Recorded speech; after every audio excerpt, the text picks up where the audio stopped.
Hello, welcome back to our video series on flying the Ju-52 by Asobo.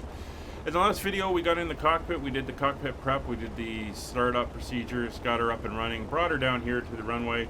I've gone through the procedures for doing the engine checks before we would depart, and we are ready to head out and taxi. So or take off.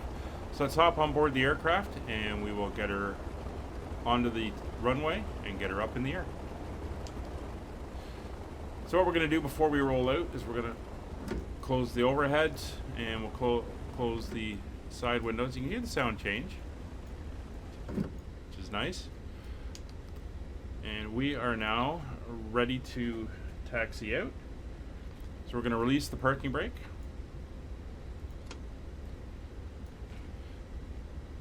And we'll head out now.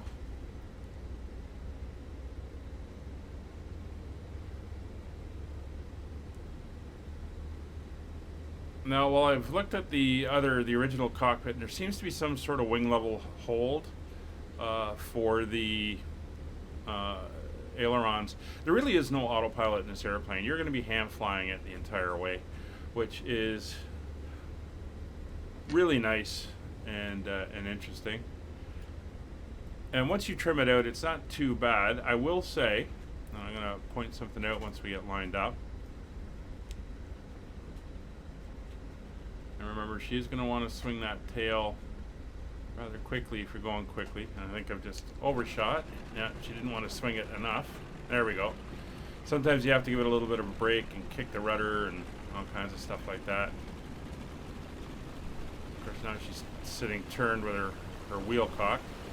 There we go. Let's see if we can get her lined up nicely. Can be a bit of a handful on the ground. There we go. Something a little bit more like that, and there you go. She's a little bit hard on the brake. You saw the nose pop up there. So let's jump back inside. If we go over to this guy's side, you can see here, airplane rolls without warning, and it does. It has a tendency, at least I found on my one, to slowly start to roll to the left. So that's always something you're going to have to be aware of as you're heading in. One last thing we're going to do before we get in there. 344 is the heading we're going to want on the gauge here. So we're going to turn this to 344. Right about there. And we're going to use that to help us get lined up on the runway as we come in for landing. This will give us our directional needles, and because we're using the ADF on 1, we're going to want ADF on 1. So we switch that to ADF, and we've got the VOR on 2. And those needles will show once we get closer to where we're going. So we're lined up, we're ready to go. So we're going to come down. Brakes are released. The parking brake is released. So we're going to bring the engines up to about 15 inches. Let them sit for a minute as the power comes up. Release the brakes. And we're going to go slowly up to full power. You can see the aircraft is rolling already. Fuel pressure lights come off because the engines are up at speed. And away we go. And all we have to do now is hold her straight down the center line. At about 100 knots, she's going to want to take off and go flying. Or, sorry, it's not 100 knots, it's 100 kilometers an hour. Oop. One thing I just forgot there, so there's a lot of controls. You want to get the props fully forward, and you're on the rudders a lot. There you go. You can hear the little wheels chirp, and we're off. And we're going to start climbing out. She'll climb at about 500 feet per minute, and it's about where you want her. You descend around that as well. So we're up and going. I've got no back pressure on the stick right now. But what we want to try to do is get her to the point where she wants to climb at about 150 kilometers an hour. So we are full power on the engines, and we're full prop RPM. Little nose up, so we'll come down slightly on the trim, and away we go. So we're through 1,000 feet. So what we're going to do now is turn onto a heading of About 120. We'll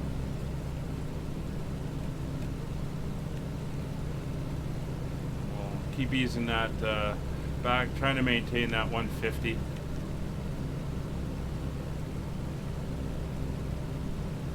And that's pretty much it. You can see the oil quantity is down to where it should be in flight, just in the green.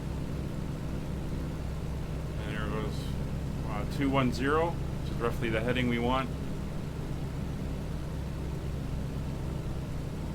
And we're going to go up to 6,000 feet, because that's what we'll need to get over the mountains that are coming up. So again, we'll just slightly edge the trim around, keep her at that 150 kilometer an hour climb. And that's about, what's that, about 85 knots, 90 knots, in around there. So not a fast airplane by any means.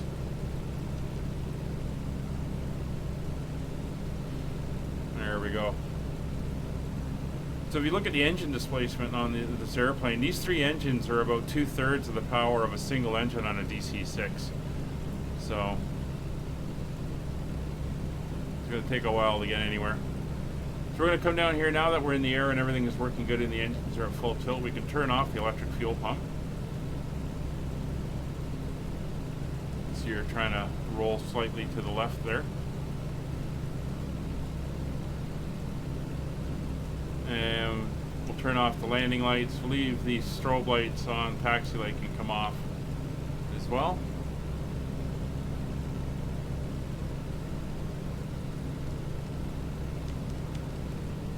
I'm going to keep climbing out. There's 2,000 feet. And now it's basically monitoring our course and monitoring our altitude. You can get her pretty stable in the cruise, but you are going to have to watch your heading. Alright, so we're climbing up. It's 3,300.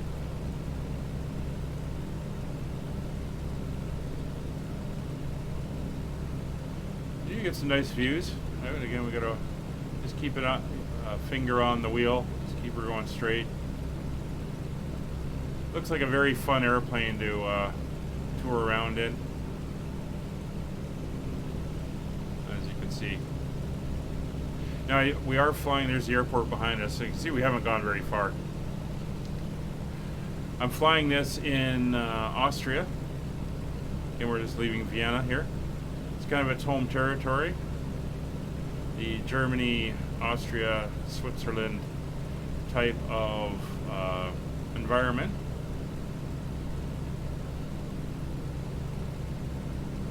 Here we're at 4,000 feet.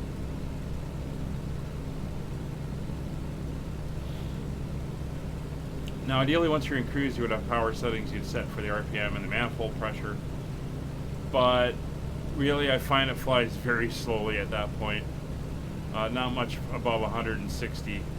So I found that until I see somebody with some ideas on power settings, I just leave it full throttle and full RPM. And I can get about 190 kilometers an hour at that point.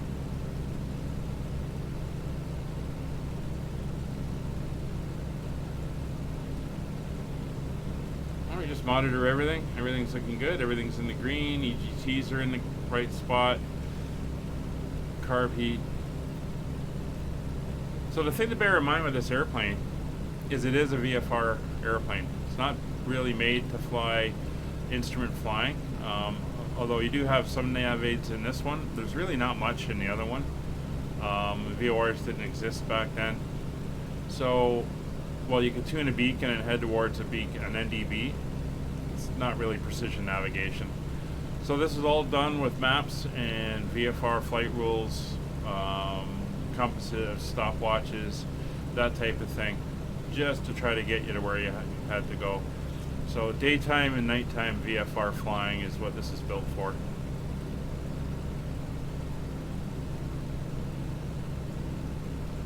And again, we are not fast at all.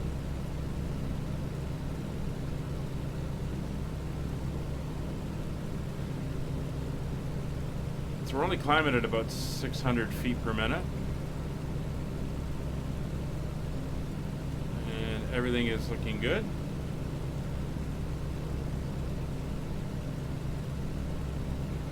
Now we're not going to pick up any of these beacons because everything we are using, unlike GPS, is line of sight.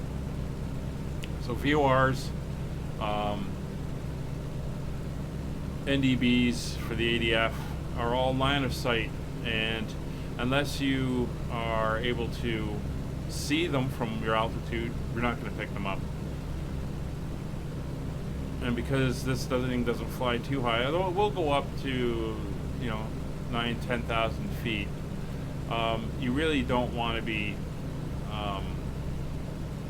flying much more than that. It is an unpressurized airplane. So your flights are really going to be more VFR orientated and mountain passes, which makes them fun.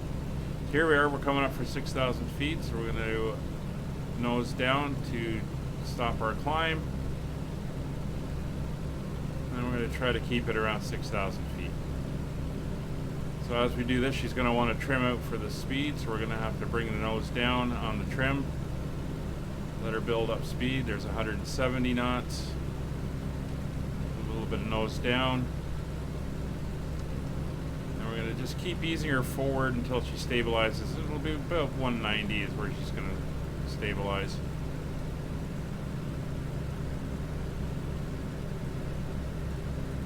There we are, coming up for 190. Bring a little bit back, and then you're going to want to make little fine incremental adjustments.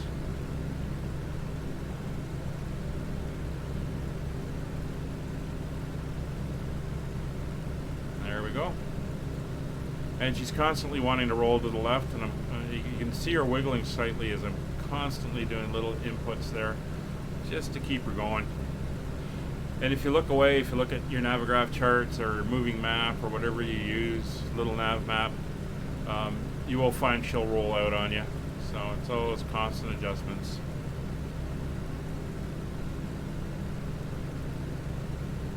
And there we go. We're holding pretty steady at 6,000 feet-ish, and we are about 188 knots.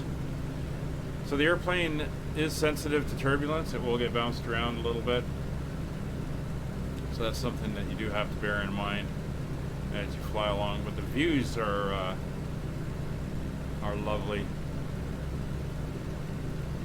So now we're going to monitor. You're going to monitor your oil quantities and oil pressures. We got our gauges. You can look out, monitor your fuel, see where you are on your fuel gauges. You have to do that for both sides, obviously. If you're on both tanks, it should be similar to both sides. You shouldn't have to check each one, but you may want to do that if you're running off one tank and then the other. Everything is set down here on the radios. So now we just follow along. So I'm going to leave you with some views, and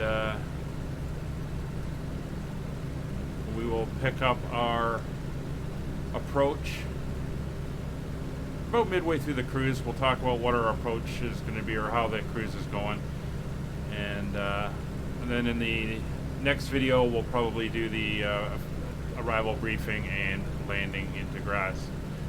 So here's a couple views. We'll see you in a little bit.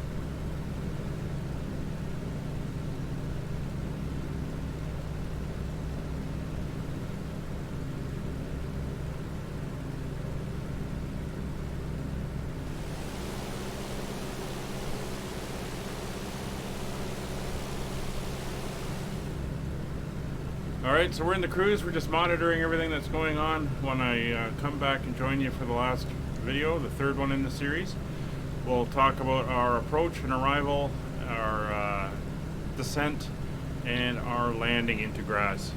Thank you very much for watching. See you then.